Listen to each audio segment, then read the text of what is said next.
Jobo knyga, 15 skyrius.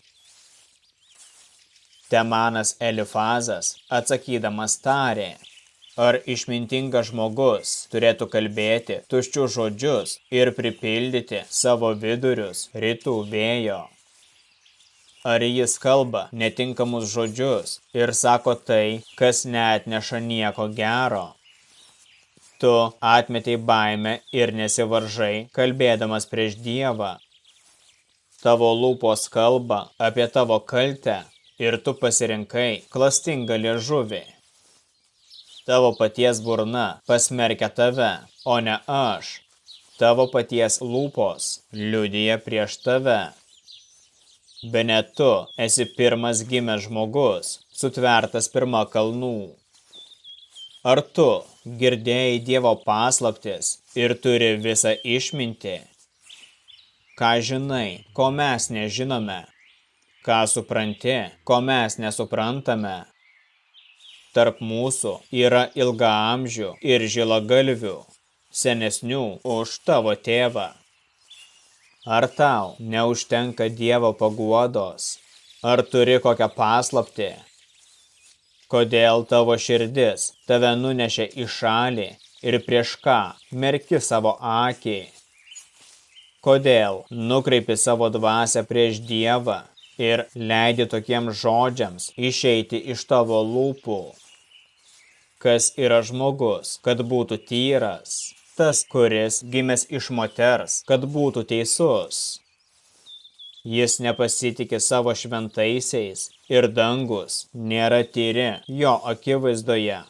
Tuo labiau bjaurus ir purvinas žmogus, kuris geria nedorybę kaip vandenį.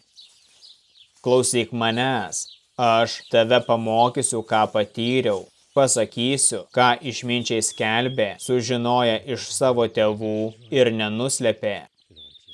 Jiems vieniems buvo atiduota žemė ir joks svetimšalis nevaikščiojo tarp jų. Nedorėlis kenčia per visas savo dienas, metų skaičius paslėptas nuo prispaudėjo. Baisus garsai jo ausise, taikos metu jį užklumpa naikintojas. Jis nesitiki ištrūkti iš tamsos, jis paskirtas kardui. Jis klaidžioja, ieškodamas duonos, bet kur ji? Jis žino, kad jo laukia tamsi diena. Jį gąsdina vargas ir pavojus. Jie nugalės jį kaip karalius pasiruošęs kovai. Nes jis grasina Dievui, kėsinasi į visagalį. Su skydu rankoje puola jį. Jo veidas padengtas riebalais, jis pats aptekęs taukais. Jis gyvena sugriautuose miestuose, namuose, kuriuose niekas negyvena, kurie skirti nugriauti. Jis nepraturtės, jo nuosavybė neišliks, jo turtai nepasklis po žemę. Jis neištrūks iš tamsos. Jo šakas sudegins liepsna, nuo jo burnos kveptelėjimo jis pranyks.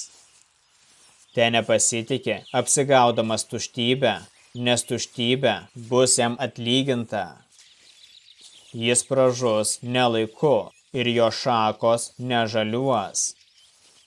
Jo neprinokusios vynogės nukris, nubirės kaip alyvmedžio žiedai.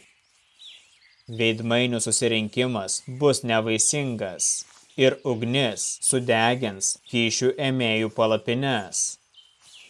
Jie pastoja piktų sumanimų ir pagimdo blogį, jų pilvas atneša klastą.